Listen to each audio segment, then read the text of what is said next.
that you would let your joy overflow.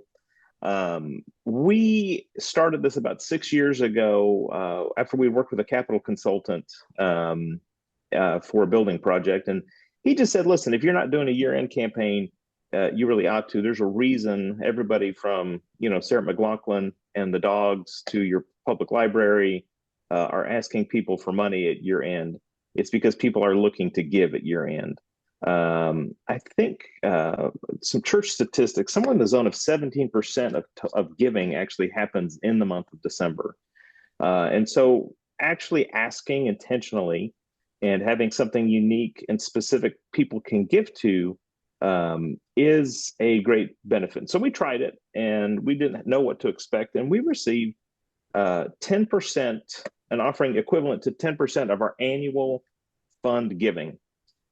So an additional 10% to everything that we had raised.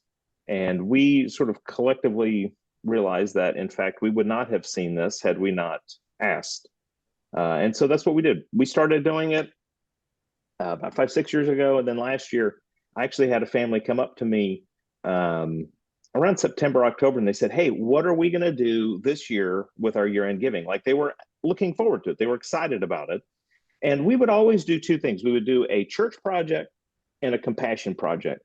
And the reason for that is one of those projects is going to connect with somebody, and the other project is going to connect with somebody else. But we found that by putting them together, compassion project and a congregational project, it would build enough excitement within the entire congregation that everybody wanted to contribute and be a part of it. So let's do some math together. I know a lot of us are from seminary, so we might struggle. So there's a link Leanne's going to toss out that has got our calculator if you need it. But let's do some math in terms of like what this could mean for your church. So you can fill in here like your annual church giving. And if you use that calculator, you can just punch it in and it'll fill out most of the rest of this stuff. So your annual church giving, don't include special offerings. You can set your expected campaign percentage, somewhere between 6 and 10%.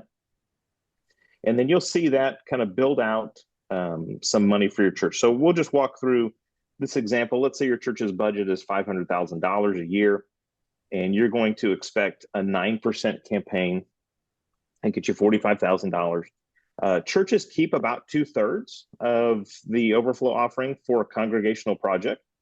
So that would be about $30,000 there, for this church, if their budget is about $500,000, and their campaign performs in what is, I think, pretty standard. Actually, I was just talking with another church who does a year-end campaign, and they said that they were seeing that same type of kind of result. So I'd love to hear from you. Doesn't have to be long, but like, what would you like to do? What do you think your church could do with the money you might raise through the Overflow campaign? So maybe just unmute yourself and just, let's toss it in and see what are the things that you think your church would like to do in your own congregation with kind of a budget figure around that zone. I know the folks down in neighborhood church have been thinking about that. So does one of you want to jump in and let us know what you guys are going to be doing? Yeah, we had the blessing of having all of our air conditioning in our building go out this summer. And fortunately, we had some money that we could borrow from interest-free to cover that $30,000 bill that dropped in the last month or so. But we would like to pay that money back. So that's what we're, awesome. Unless the last that I understood, that was what we were going to contribute for on between Ben and I and our third pastor in the neighborhood church is Orrin Witt in Lakeland. So the three of our congregations are collaborating for that goal locally. That's great. That's awesome. There's nothing you gets Floridians fired up like air conditioning. No, nothing quite like that. I think it might be a luxury in the rest of the world, but here it's a necessity. Yeah, if nothing else, just with a mold that you're building would like be growing if you didn't have it. So yeah, absolutely.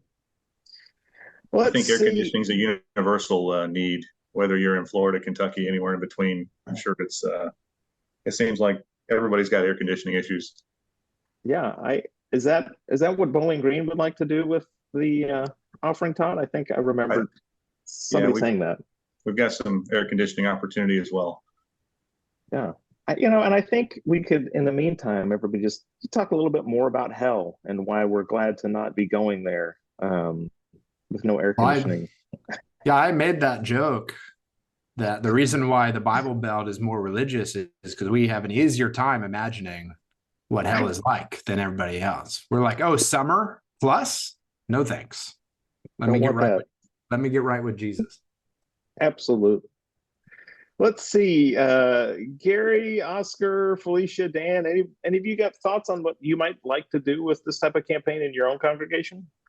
Yeah, I was thinking about this morning. I was praying through, and I'm really glad you guys shared about what you're doing with yours, because my thought was we just put in a wastewater treatment plant, which is a necessity. It was nearly $100,000 project, and we raised and saved for it coming because we saw it coming years ago, and even did a bond campaign a few years back for that. But so we had to borrow. We were fortunate to be able to borrow interest free as well, but I'm not sure we could hit all of that, but I'm dreaming of the day when we're 100. That's the only debt we have. And that would be, we have about $800 a month payment for that. And I'm just like, oh my goodness, what could we do for the kingdom with $800 extra a month? For us, that's a big chunk of change, a small church. So I'm glad to hear that's where my heart went right away. So I'm glad you guys kind of echo that. That was a confirmation. So thank you. Awesome. Oscar, you got thoughts on this?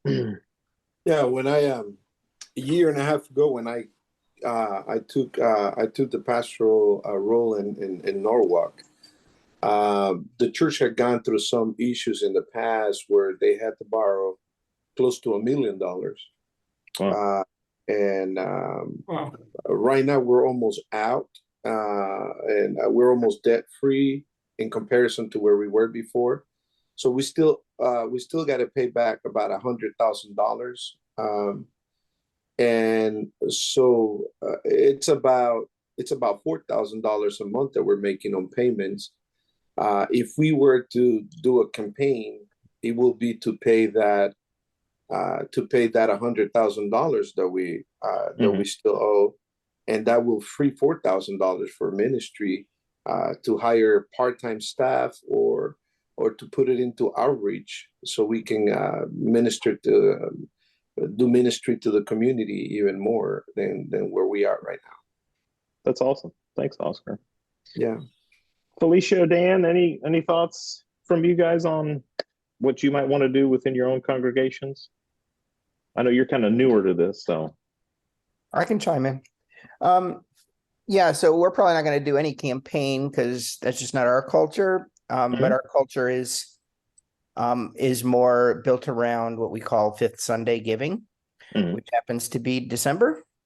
It does. And I believe you guys have been a recipient of that in the past. But so what we do is we give 50% of whatever comes in on that given on a Sunday. Typically, that's around $15,000. Sure. And we give that away to outside of our church, obviously. And so, a proposal is out there. I'm not the final say on those kinds of things, but I have influence and I make the proposal and so forth. So that's already been sent out. What the team that makes that decision is going to do, I don't know. Sure. So that's kind of what we're going to do. But the piece that you put together is great because it gives us information. Yeah. And we'll have to contextualize it, from a campaign to to an opportunity. Yeah, absolutely. And, we've got a thing called Water for Good Sunday that might be a little bit tighter package for something like that too. So you and I could maybe catch up later and I could send that to you. Also. Sure. Felicia, any thoughts? Well, I was just love listening to all the different ideas. We are with a new pastor, so we're just getting into Mhm. these campaigns and different things like that. Like I said before, we give on a regular basis. So that's why I kind of wanted to listen to the campaigns. We didn't Mhm. get to do the back to school campaign, but anything that we can do to help our church, but also help Water for Good, is something that we definitely would be interested. What I wanted to do today was I try to get this information and take it to our pastor and let him look at it and see, kind of like Dan, propose it to them, and then we'll Mhm. take it from there. But it's very interesting to see and to hear what other churches are doing. Yeah, awesome. Well, let me walk through the elements of this campaign. And I want to say this, our church, we were never a campaign church or special offering church. We never did any of that ever. This was our first one other than for a building project. And I think that's one of the reasons why it had so much power. We weren't constantly coming asking for different things at different times. So there's a lot of power kind of in that focus. So you've all got some good church projects. I would say, things that make a good church project is something that inspires people to want to give as opposed to have to give. And so if you're doing something less glamorous like air conditioning or a wastewater treatment plant, you've already hit at it, Gary, when you said, what can we do with those $800 for the kingdom? And you need to try to put that together. So if you're trying to pay off this air conditioning and say, hey, listen, we're spending right now $500, a month on this payment. Here's what we will do with that $500 a month. So that way people can kind of see that there's going to be some ministry focus. They want to know that it's going to connect with life change. Now in Florida, air conditioning might be life changing. But you might also want to say, listen, we're holding off on some things. Maybe it's something you wanted to do some more scholarships for something, or, you wanted to expand some hours with some staff. You need to try to connect those. That way people say, oh, if I give to this, this is what's going to happen. And you also want it to be something that, can be accomplishable, something tangible. So your church can sort of look at it and say, oh, we did that. That's what we did. And it kind of becomes a testimony throughout the year. They can kind of say, oh, say we paid that bus off, or we got this air conditioning. That's what we did. And I think it just builds momentum, especially if you're going to run this year to year. So let's talk about sharing your church project.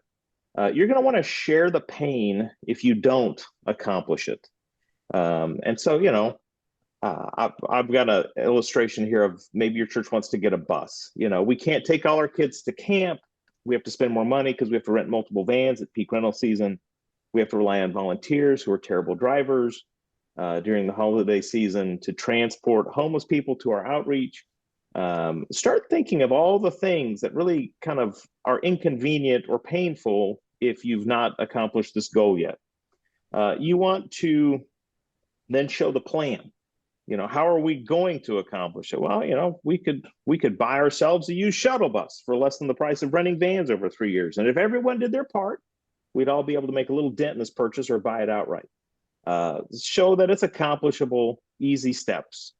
And then describe the future when you accomplish it. We'll need less volunteers to drive kids to camp just to turn around. We're going to be able to more quickly transport the homeless to the shelter during inclement weather. We'll save money, and we're going to put Pastor's face on the back of the van. And so that'll be great advertising. Anything you can think of, that's what you're going to want to do. Once you've written it, you want to have men and women look at this thing because you want to know, is this going to be a worthy cause? Does it make you want to give?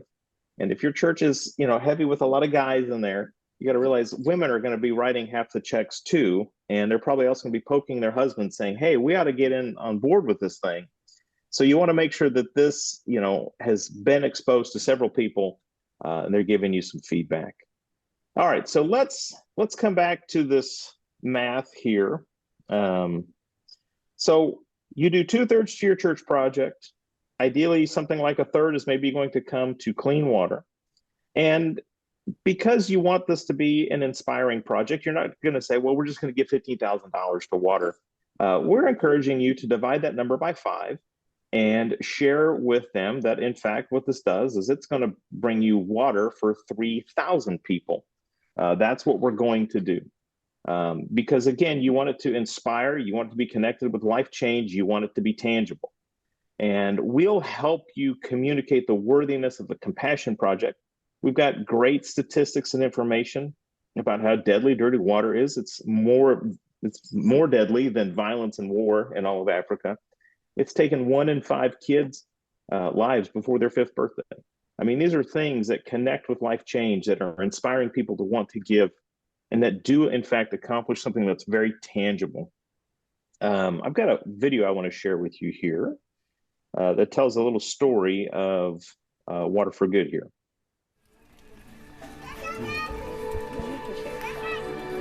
Lo sweet serio, kami for to care me for, and dozer kapi ermek me, kami for to care me for. Off a red dirt road in the community of Lomi, Pastor Walker welcomed our team into his meeting hut to share about the ministry his church is doing. He has been a pastor in Lomi for 32 years. In the early 1990s, he received his education from the Grace Brethren Bible School and Seminary located in the Central African Republic. Since then, he has experienced a lot of losses in his life, losing first his eyesight, losing his daughters, and most recently losing his wife. But amidst these trials, joy absolutely radiates from his face. Pastor Walker knows firsthand how difficult it is to shepherd a community that does not have access to clean water, because drinking dirty water is linked to severe illnesses such as hepatitis A, typhoid, and polio. When there is no water, people aren't healthy. That's why God made water before He created people. We are so thankful that you are bringing us clean water. It's hard to show up to church when you are suffering from cholera. It's difficult to participate in church activities when you have to walk a mile each day to collect dirty water. It's painful to bury church members when you know clean water is just below your feet, but you have no way to access it. The Bible says that God is the living water. He is the bread of life. As far as water, I'm so thankful. We thank God because of the water you will be bringing to us. All of the members are also thankful that they can get water so they can do their work. Pastor Walker is anxiously awaiting the solar-powered system, which will be installed in his community soon. By working with the local churches and helping them solve one of their most urgent health problems, together we can empower the Central African churches. Will you join our mission, committing with us to improve lives and demonstrating God's love to people through reliable, clean water access in one of the world's most neglected countries? Acts says that if you do the work of evangelism or other work with your hands to help, it is a way of loving. I am so happy that God is blessing the work that you are doing here. Yo, sweet serio, kami for to care me for, and dozer kapi ermek me. Kami for to care me home. Thank you very much. All right, so that's a great video. We've got a lot of really great content that you can share with your church, and we've got about 6 videos loaded into the Google Drive for this campaign. And that's the thing. We have really tried to make this totally turnkey for you. So the document I sent out earlier today has got a QR code. If you scan that, that'll take you to your Overflow Google Drive. If you want to, you can enter this little bit.ly link, bit.ly / WFG Overflow. And that will get you everything you need. That'll take you to this drive, and you've already seen this file. That's the one we sent out, the Overflow pastor document. And then we've got this one that's the Overflow master checklist. And that file will seriously take you step by step, month, date. It's hyperlinked, so everything you need is going to be in there. So here's just kind of a quick screenshot of it. This is the front page of it. You hit October. If you want to do the math, you hit the calculator. You look to mail a year-to-date giving letter. You go, well, what should that sound like? What should that look like? You click on that. It'll take you to a template. So all of the content that you need to run this campaign is here in this drive. I'm going to walk through this month by month real quickly. It won't take long, and you can follow along in that document. And then just know I'm here for you. We've done this. If you want to workshop some comments, if you want to, Leanne and I are happy to review content. So really anything you need, we want to help you with it. Let's just walk through October. You're going to set your campaign goals and clarify your allocations. You want your church to know exactly where their money's going to go, so that way nobody's concerned or confused and say, hey, we thought this was going to go here, this was going to go there. You need to clarify, like, what happens if we don't hit 100%? What happens if we hit 110%? You need to have that clear so that way you can communicate that to the church. Then you're going to send out a thank you letter to every giver in your church with the year-to-date giving statement enclosed. This is super important. What this is it's the opportunity for you to thank your church for being generous, and then let them have sort of a reality check of what they've been giving. Most people like inflate their giving. They send you $10 a week, and in their mind that adds up to $5 million. When you get that statement and you go, oh, well, this has happened, or things have changed, or maybe they haven't updated their digital giving, even though maybe some salaries have changed. It lets them see where they're at, and you're not asking for anything with this. You don't even mention a campaign. You just say, thank you for giving. Once you've done that, you're going to order your campaign brochures through Canva. That shouldn't say Canvas. It should say Canva. Wait, Weston, hang on. So just to be very clear, all of this stuff for you, it's all in that folder. So we already have the thank you letter written up. All you have to do is make simple edits to it. We already have your campaign brochures made. You just have to add in. I just wanted to make that very clear, so that all the pieces folder I sent you, they're all in there. And then that step-by-step file is just kind of what Weston's walking through now. So yeah, it's all there. And I'll say this too, if you don't see something in there, or you think maybe something needs some change, let us know and we'll work on that with you for you. Here's a screenshot of what the brochure that's loaded into Canva looks like. This is already in there. You'll get a link to a template, and then you can come in and just edit it. You'll change it. You don't have to change much. I'll show you what you've got to change on this. You're going to want to add your church's logo and church contact information. This other panel, you're going to want to clarify how people give at your church. Maybe you've got an app. Maybe you do electronic. Maybe you do check.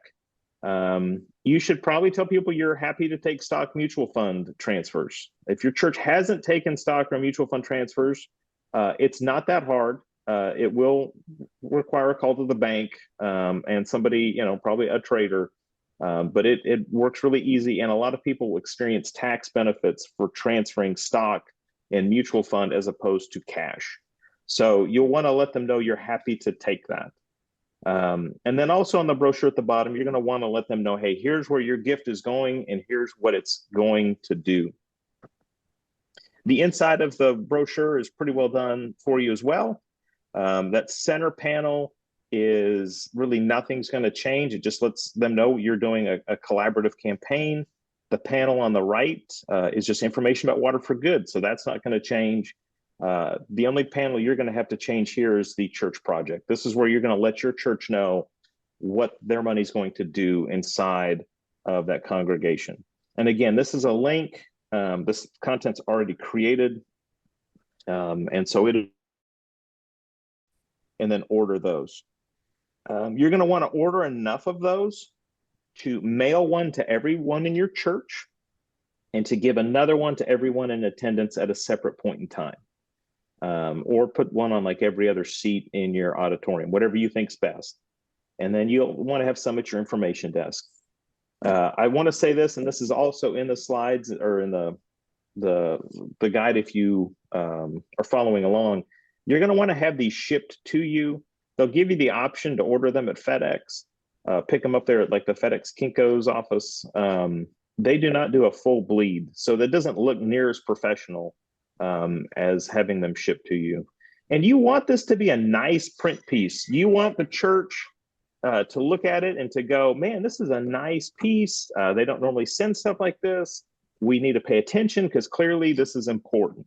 That's why you want to order the brochure. You want to send the letter. You want to send that mailed piece. That's October. That's it. November, you're going to mail those campaign brochures out. You're going to want to get those in before Thanksgiving, the week before Thanksgiving. Otherwise, it gets lost in all the Black Friday stuff. You're going to want to introduce Overflow to your congregation on Sunday, November 19th, and just say, hey, we're doing this thing. Look in your mailbox. You should have this brochure.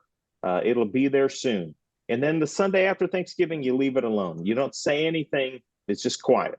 You're just introducing it. December is when things get big. And so I've kind of created this grid, and we'll put the slideshow up available for you too. Again, I just want to walk through this for some of you that are you're ready to go. Just want you to see kind of all the pieces kind of moving together. Sunday service 1, and we've got the dates here. So that first Sunday of December, you're going to show our Water for Good video, whichever one you think is the best. You're going to announce the date for your offering, and you're going to let your church know that they can give now. You're going to make sure your giving channels are open, and you're going to say, hey, listen, you can give right now if you want, but our big giving date is going to be Sunday, December 24th. Monday, you're going to just essentially take everything you said on Sunday and copy it in that email because you want everybody in your church to know. You want them to be reminded of it. You're going to email a link to the Water for Good video. You're going to copy instructions to give so that way everybody stays on the same page and nobody misses a beat. I don't know about your church, but ours, after COVID, a lot of people moved from the once a week plan to the twice a month plan. And no matter how many times we tell them we don't charge any extra, they're kind of still there. Let's see, the 10th, you're going to show your church project video, and you're going to announce the date for the offering again. You're going to share that they can give now. You're going to email a summary of Sunday's announcement again, and just let them know they can give.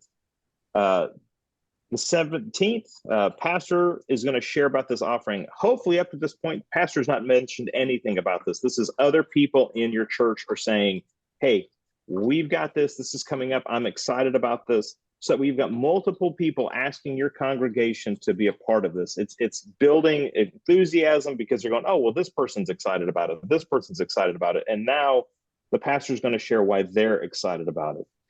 Email on Monday, same thing, just a copy of Sunday.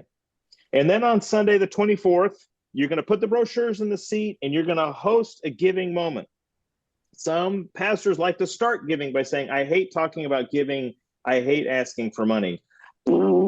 Don't do that. Start by saying you're excited about this offering. You're excited that it's going to do something amazing and you're pumped that we're going to do it together. I would probably script this and have it clear, because if you leave it to your worship pastor, here's what's going to happen. I know the pastor doesn't like me just coming up here and sharing stories, especially after he just got done with an hour-long message, but I just got to share this real quick. So back when I was 5, back when I was 12, I was a Boy Scout once. You know, as a child of divorce, that was the day I got lost in Mongolia. Let me tell you about the time I first saw a bear. Back when I was 13, there was a lot of goats that day, and I don't know why. Me and my beautiful wife, Kathy, we were watching TV last night, and the show came on. I just want to share a little something real quick. And I'm almost done, but before I start singing again, and before we close, I want to finish with this. And as we wrap up, and before we all go home, and before we all get in our cars and head to Applebee's, and before the potluck tonight, I just want you to think. And before you get your kids out of the nursery today, think. Why? Okay? Ben, you were having a moment with that video. That was a spiritual moment. Holy Spirit just took over. I mean, yeah, it was too real. Yeah, that's the problem. It's too real. Like, you have to laugh or you would cry. Like, you would be crying. Right. Yeah. Anyway, so you're going to script that. I love that guy. Oh, he's the best. Cool Carl. If you guys aren't following Cool Carl, you need to find him. He's pretty great. So that's why you want to script it. You want it to be concise. You want to then, however your church gives, hold out space for people. Some churches like to we're going to bring a special offering forward. Our church is very digital giving. So I would actually say, hey, let's everybody take our phone out right now, and you can just click on this link so that way you can at least see what we're doing with your offering. That way everybody's got their phone out. Everybody's ready to give in that moment. Host that moment, video, song, something in there to say this is a special time, this is a special space, and host that. The 31st is a Sunday. You're going to celebrate that giving, but you're not going to share the totals because people are still going to be giving that week. You're going to want to invite people that have missed giving to give, and maybe remind them that that's their last day to get a gift in for 2023. And then in January, you're going to celebrate. You're going to celebrate what your church has done. You're going to email out a big thank you letter to the whole congregation celebrating what's been giving. And you're going to want to celebrate this regardless of what you take in, because you have got something there that is a special gift, and it's a generous offering from your congregation. And I know some people are nervous the first time they do this. I think you'll be surprised at what happens. I think you'll be pleasantly surprised at how people respond when you as a church say, hey, listen, we know that you give regularly, and we appreciate that. But here's a special project we can all do together. I think your church folks will go, man, we want to do this, and they'll get on board. All right. So if you've not signed up yet, I know you want to now. You can give me a call, text me, email me. Todd, you're in the same town as me. We could just go out to lunch, I suppose. But yeah, love to be in touch with you. And then as you go into this with your team, if you need somebody to jump in a virtual meeting or phone call, let me know. I'm happy to share this content with them too. All right, so that's the end of my slide.